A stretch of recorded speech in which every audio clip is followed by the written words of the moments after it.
E aí, irmãos, graça e paz. Como é que você está aí em sua casa? Preocupado? Cansado de tanto ouvir falar de coronavírus, de problema econômico, de morte, de problema? Eu também estou. Mas eu queria que você abrisse aí sua Bíblia no livro de Lucas, capítulo 14, a partir do versículo 13. Eu vou ler aqui, preste atenção. Naquele mesmo dia, 2 dos seguidores de Jesus caminhavam para o povoado de Emaús, a 11 quilômetros de Jerusalém. No caminho, falavam a respeito de tudo o que havia acontecido. Enquanto conversavam e discutiam, o próprio Jesus se aproximou e começou a andar com eles. Os olhos deles, porém, estavam como que impedidos de reconhecê-lo. Jesus lhe perguntou: sobre o que vocês tanto debatem enquanto caminham? Eles pararam com o rosto entristecido. Então um deles, chamado Cleopas, respondeu: você deve ser a única pessoa em Jerusalém que não sabe das coisas que aconteceram lá, nos últimos dias. Que coisas? Perguntou Jesus. As coisas que aconteceram com Jesus de Nazaré, responderam eles. Ele era um profeta de palavras e ações poderosas aos olhos de Deus e de todo o povo. Mas os principais sacerdotes e outros líderes religiosos o entregaram para que fosse condenado à morte e o crucificaram. Tínhamos a esperança de que ele fosse aquele que resgataria Israel. Isso tudo aconteceu há 3 dias. Bem, algumas mulheres do nosso grupo foram até seu túmulo hoje bem cedo e voltaram contando uma história surpreendente. Disseram que o corpo havia sumido e que viram anjos que lhe disseram que Jesus está vivo. Alguns homens do nosso grupo correram até lá para ver, e de fato, tudo estava como as mulheres disseram, mas não o viram. Então Jesus lhes disse: como vocês são tolos! Como custam a entender o que os profetas registram nas Escrituras? Não percebem que era necessário que o Cristo sofresse essas coisas antes de entrar em sua glória?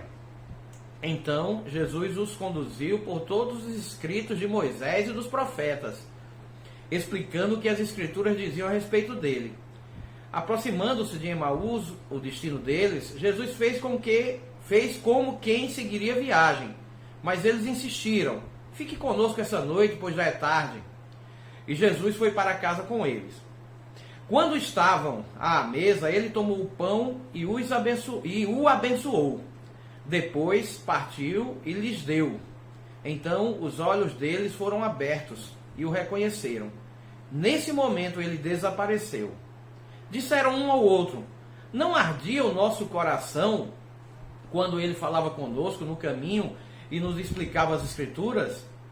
E na mesma hora levantaram-se e voltaram para Jerusalém.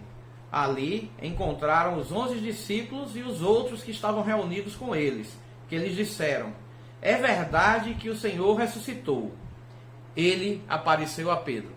Então, irmãos, da mesma forma que nós ficamos ansiosos, preocupados diante desse momento de crise, dessa epidemia tão terrível, e quando a gente assiste na televisão as notícias, a gente fica preocupado. Eu fico imaginando os discípulos de Jesus, esses 2 homens inclusive, como estaria o coração, a mente deles, depois de terem visto tudo que aconteceu, né? Porque eles tinham toda a esperança do mundo que Jesus, aquele homem, aquele mestre que andava com eles, que tinha feito tantos milagres, que tinha agido com tanta sabedoria, que tinha tocado no coração deles, enchido de esperança, aquele Jesus foi morto.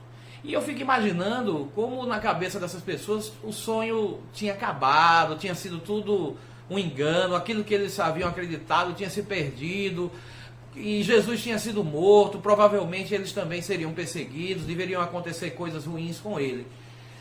E assim, eles estavam em casa, trancados, outros estavam indo para outra cidade, tentando fazer com que a vida voltasse ao normal, mas todos tristes. E aí acontece isso que nós acabamos de ler aqui na palavra de Deus. Eu queria que, diante dessas circunstâncias ruins na qual nós passamos pelo momento, que você pudesse manter a fé, manter a moral elevada, ficar confiante de que Deus continua no controle. Que embora aconteçam problemas, embora venham crises, mas no final, né, e aí é a parte importante, no final nós somos mais do que vencedores.